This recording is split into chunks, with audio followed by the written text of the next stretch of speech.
When does the contract become legally binding? Hey everyone, this is Cheryl Morrison, your local Chicagoland real estate attorney, and this is a question that I get asked a lot when I'm looking around online in different real estate professional groups. It's something that the topic comes up frequently because it's something that when things go wrong, people are looking to in order to try to get out of contracts. So this one is going to be an important listen for anybody who is buying or selling or otherwise involved in a real estate transaction, even other real estate professionals out there. So yes, when does the contract become legally binding? And the answer is actually a little bit surprising because there are so many steps along the way during a real estate transaction where things might fall apart and the person who says they're going to buy the house actually doesn't buy the house. So the answer is actually that the contract becomes legally binding when it's signed and delivered. So right away, right at the beginning, the contract is legally binding. There are lots of steps along the way, but the whole entire time there is a legally binding contract, and the rights and responsibilities of the parties are laid out in that contract itself. So let me start with the very beginning. Signed by both parties and delivered. So what that means is that it's nothing really tricky. It's just that the buyer is going to give the seller an offer. When they submit that offer, it's going to be signed by the buyer. The seller is going to decide whether or not they'll accept it. When the seller accepts it, when they give that signed contract back to the buyer so that the buyer is aware that it's been accepted, then the contract is binding, okay? Now you might be thinking like, well, what about earnest money? It's not really binding before there's earnest money given, right? Actually, it is. The provisions of the contract will give the timeline that the parties need to exchange the earnest money, and that's typically a few days later, but that doesn't mean that the contract isn't still binding. You are still obligated to sell your house to that buyer, and that buyer is still obligated to buy that house from the seller even before that earnest money is given.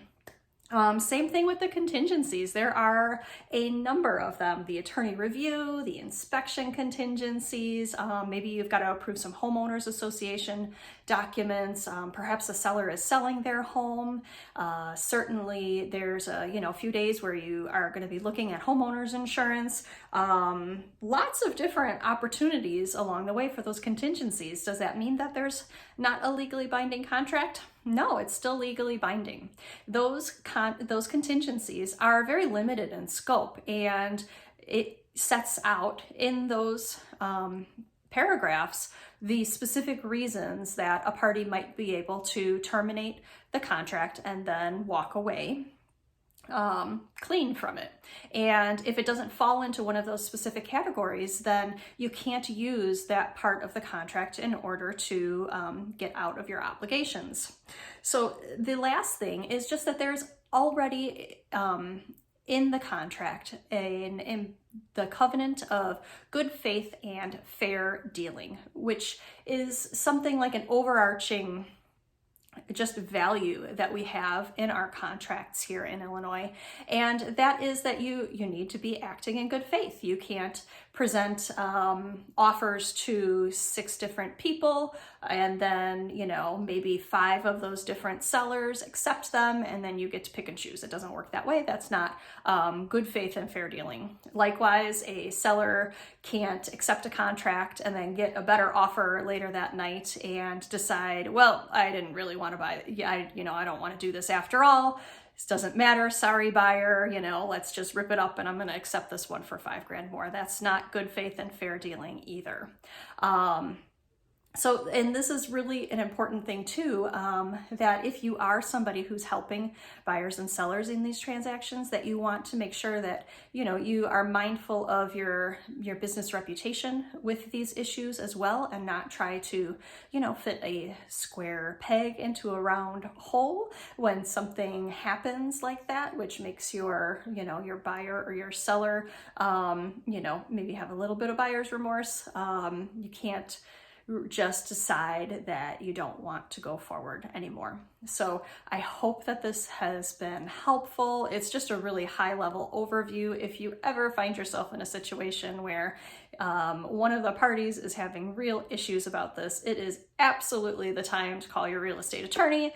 That is what we specialize in looking at all of the rights and responsibilities that are laid forth in the contract and figuring out a way forward that works best for everybody. And even if that just means, letting you know what your options are, oftentimes we're able to figure things out so that we can legally proceed in the manner that you want and get you what you need, rather than doing anything that is a little bit shady. So, if you're buying or selling, this is absolutely, don't hide anything from your realtor or your real estate attorney. We're here to help.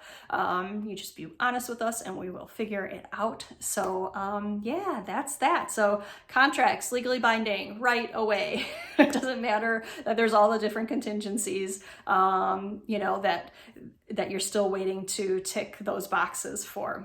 Okay, well, thank you for watching. I hope that you've enjoyed this and learned a little bit, and I'll catch you guys later.